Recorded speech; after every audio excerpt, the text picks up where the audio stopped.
Sa iyang mga tinun-an, tabok sa walog sa Kidron, diin adunay tanaman, didto misulod siya ug ang iyang mga tinun-an. Apan si Judas ang mubudhi kaniya, nasayod sa maong dapit, tungod kay si Jesus ug ang iyang mga tinun-an kanunay man nagtigom didto. Human makatigom og hugpong sa kasundaluhan ug pipila ka kadagkuan sa mga labawng pari ug sa mga nag-alagad sa mga Pariseyo. Miadto si Judas didto, dala ang mga suga ug mga sulo ug mga hinagiban. Si Jesus nga nasayod sa tanang mahitabo kaniya, mitagbo kanila ug miingon. Kinsay inyong gipangita? Mitubag sila kaniya. Si Jesus! Si Jesus! Si Jesus nga Nazareno! Miingon siya kanila. Ako mao siya. Si Judas ang mubudhi kaniya, nagtindog uban kanila. Sa dihang miingon siya kanila, ako mao siya.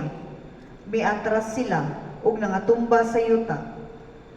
Busa nangutana siya pag-usab kanila, Kinsay inyong gipangita? ug sila mitubag. Si Jesus! Si Jesus nga Nazareno! Si Jesus! Si Jesus! Mitubag si Jesus. Giingnan ko na kamo nga ako mao siya. Busa kun ako ang inyong gipangita, pasagdi ninyo kini mga tawhana nga makalakaw.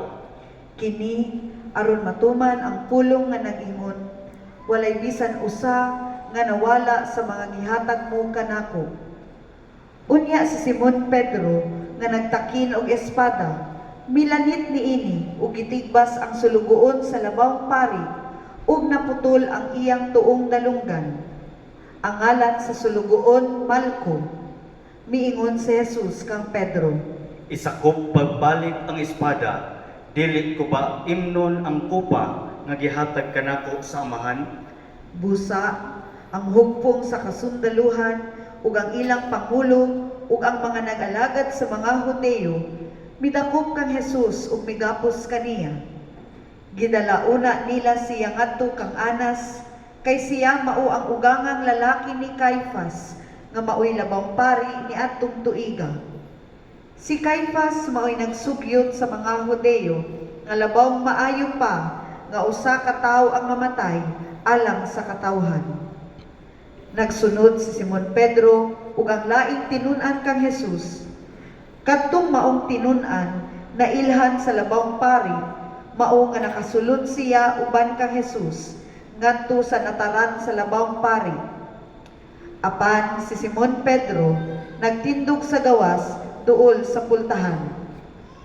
Unya misulod ang laing tinun-an ang nailhan sa labawng pari ug misulti ngadto sa babayeng tigbantay sa pultahan ug iyang gipasulod si Pedro. Unya ang babayeng tigbantay sa pultahan miingon kang Pedro, Dili ba sa usab ikaw sa mga tinun-an niining tawhana? siya mitubag. Dili, oy! Dili! Wala ako mahibalo sa imong gibanuti. Wala! Sa laing bahin, ang mga sulugoon ug ang mga pangulo naghaling og kalayo kay tugnaw man ug nagpainit sila sa ilang kaugalingon. Didto usab uban kanila si Simon Pedro, nagtindog ug nagpainit sa iyang kaugalingon. Unya ang labawng pari nangutana kang Jesus mahitungod sa iyang mga tinun-an ug sa iyang gipanudlo. Mitubag kaniya si Jesus. Ako dayag nga nagsulti sa kalibutan. Sa kanunay nagtudlo ako sa sinagoga ug sa templo diin ang tanang mga Hudiyo nagkatapok. Ug wala ako gisulti sa tago. Nganong namutana man kamo kanako?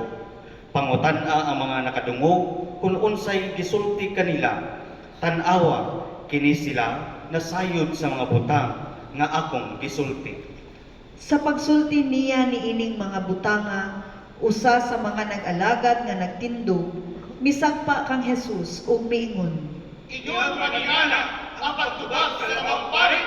Husto! Ingon ba ni Ana? Pangulong pari ka na! Husto! mitubag kaniya si Jesus. Kung sayop ang akong gisulti, pamatud-i ang sayop. Apan, kung nagsulti ako sa matarong, nganong gisagpa mo man ako. Unya, si Anas mipadala kaniya nga gigapos ngadto kang Caifas ang labawang pari. Karon si Simon Pedro nagtindog ug nagpainit sa iyang kaugalingon, miingon sila kaniya. Dili ba usa-usab ikaw sa iyang mga tinun-an? Husto, nakita kausab namo. Tinunan ka di ko tawhana. Milimod siya ug miingon. Dili uy, dili. Ipanumpa ko nga wala kayong ako nakailan niya. Wala, wala, wala. Miingon ang usa sa mga sulugoon sa labawang pari nga paryente sa napudlan ni Pedro ug dalunggan. Dili ba nakit-an ko ikaw dito sa tanaman uban kaniya? Ayaw kinimod, kaya nakita kayo namo dito sa kanaman. Husto, kauban kagayod ni anang tawhana. Ikaw gayud kadto. Ikaw. Milimod pag-usab si Pedro ug diha-diha ang sunoy mitugtugaon. Unya gidala nila si Jesus gikan kang Caifas ngadto sa pretoryo. Sayo kadto sa buntag ug sila wala na mosulod didto sa pretoryo aron dili sila mahugawan ug makakaon sa pangilin sa pagsaylo. Busa migawas si Pilato ngadto kanila ug miingon. Unsang matang sa sala ang inyong ginala batok niining tawhana? Mitubag sila ug miingon kaniya. Kung wala pa kining tawhana, makahimog tawtan. Dili utan namo siya ituyan kanimo. Husto, dautan gayud ka ng tawhana. Busa miingon si Pilato kanila. Kuhaan ninyo siya ug hukmi sumala sa inyong balaod. Miingon kaniya ang mga Hudeo. Wala kami tuguti magpatay ang bisang kinsa. Wala itugot. Wala gayud. Wala. Aron matuman ang pulong ni Jesus nga nagpahayag kung sa unsang matanga sa kamatayon siya mamatay. Busa misulod pag-usab si Pilato sa pretoryo ug gitawag si Jesus ug giingnan. Ikaw ba ang hari sa mga Hudyo? Mitubag si Jesus. Nagsulti ka ba niini gikan gayud sa imong kaugalingon? O adunay lain pang mga tawo nga nagsulti kanimo bahin kanato? Mitubag si Pilato. Hudyo ba di ako? Ang imong katawhan ug ang mga labang pari ang nagtugyan kanimo kanako. Unsa may imong nahimo? Mitubag si Jesus. Ang akong gingharian dili gikan niining kalibutana. Kung ang akong gingharian ania pa niining kalibutana, makig-away na unta ang mga nag-alagad kanako aron dili ako may tugyan ngadto sa mga Hudiyo. Apan karon ang akong gingharian dili gikan dinhi. Busa miingon kaniya si Pilato. Kung mao, hari ka di ay. Mitubag si Jesus. Ikaw nag-ingon nga hari ako. Ako gipakatawo alang niini ug alang niini mianhi ako sa kalibutan aron pagsaksi sa kamatuoran. Ang tanan nga gikan sa kamatuoran mamati sa akong tingog. Miingon kaniya si Pilato. Unsa man ang kamatuoran? Human niyang ug sulti niini, migawas siya pag-usab ngadto sa mga Hudeo ug miingon kanila. Ako walay nakaplagan nga sala diha kaniya. Apan inyong nabatasan nga magbuhi ako og usa kaninyo sa pangilin sa pagsaylo. Nan, buot ba kamo nga buhian ko kaninyo ang hari sa mga Hudyo? Apan misinggit sila pag-usab nga nagkanayon. Dili kining tawhana, kundi si Barabas. Si Barabas! Si Barabas! Si Barabas mao'y buhiin! Si Barabas usa katulisan.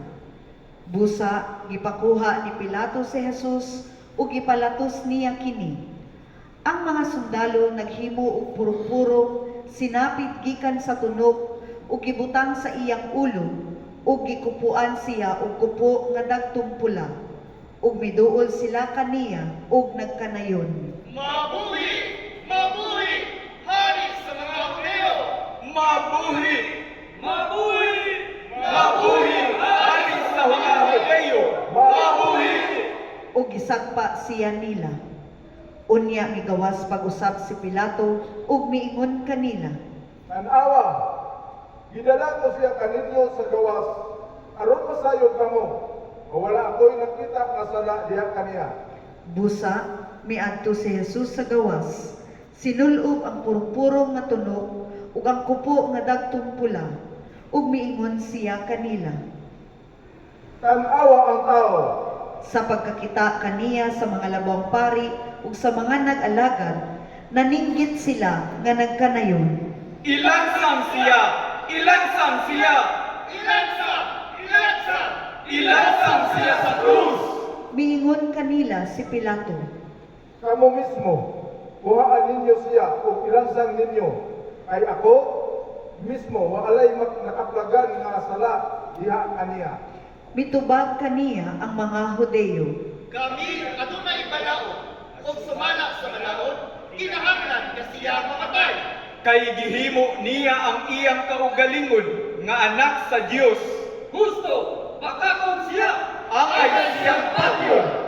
Sa pagkadungog ni Pilato ni ining pulunga, nadungagan ang iyang kahadlok, ug misulod siya pag-usab ngadto sa pretoryo, ug miingon siya kang Jesus. Tagadiin ka man diay, Apan si Jesus walay gihatag nga tubag kaniya. Busa miingon si Pilato kaniya. dili ka ba makasulti kanako? Wala ka ba masayod nga aduna ako'y gahom pagpalingkawas kanimo? O aduna ako'y gahom pagpalansang kanimo? Mitubag kaniya si Jesus. Wala kauntay gahom kanako kung wala pa kinigihatag kanimo sa kahitasan. Tungod niini, ang mitugyan kanako nganha kanimo adunay labaw nga sala. Tungod niini, si Pilato naninguha nga palingkawason siya. Apan ang mga Hudeo mingsinggit nga nagkanayon. Kung siya panindawason nimo, dili ikaw igala sa sisag. Kay ang nagahimo sa iyang kaugalingon nga anak. Bagay sa sisa. Husto ka na! Tinsumbakin sa sisag! Busa sa pagkadungog ni Pilato niining mga pulunga, gipagawas niya si Jesus ug milingkod siya sa hukmanan diha sa dapit nga gitawag og Litos Trotos, sa Hebreo pa Gabata, ug adlaw kadto sa pagpangandam alang sa pangilin sa pagsaylo, ang takna mga udtong tutok, ug miingon siya sa mga Hudeo. Ania ang inyong hari. Apan misinggit sila. Kuha! Kuha! Ilansang siya! Ilansang siya sa krus! Ilansang! Ilansang! Miingon si Pilato kanila. Ang inyong hari akong ipalansang sa krus. Mitubag ang mga puno ang pari. Wala kami hari gawas sa Sisar! Wala! Wala kami hari gawas kaniya! Wala! Wala kayo. Wala. Wala. Unya, gitugyan niya siya ngadto kanila aron ilansang sa krus. Busa gikuha nila si Jesus, ug samtang nagpas-an sa iyang kaugalingong krus, migawas siya ngadto sa ginganlan ug dapit sa kalabera nga gitawag sa Hebreo Golgota. Diin siya ilang gilansang. Ug uban kaniya lain pang duha sa matag kilid niya, ug si Jesus diha sa taliwala. Ug nagsulat si Pilato og pahimangno nga gipabutang niya sa krus. Ang nahisulat, Jesus nga taga Nazaret, ang hari sa mga Hudeo.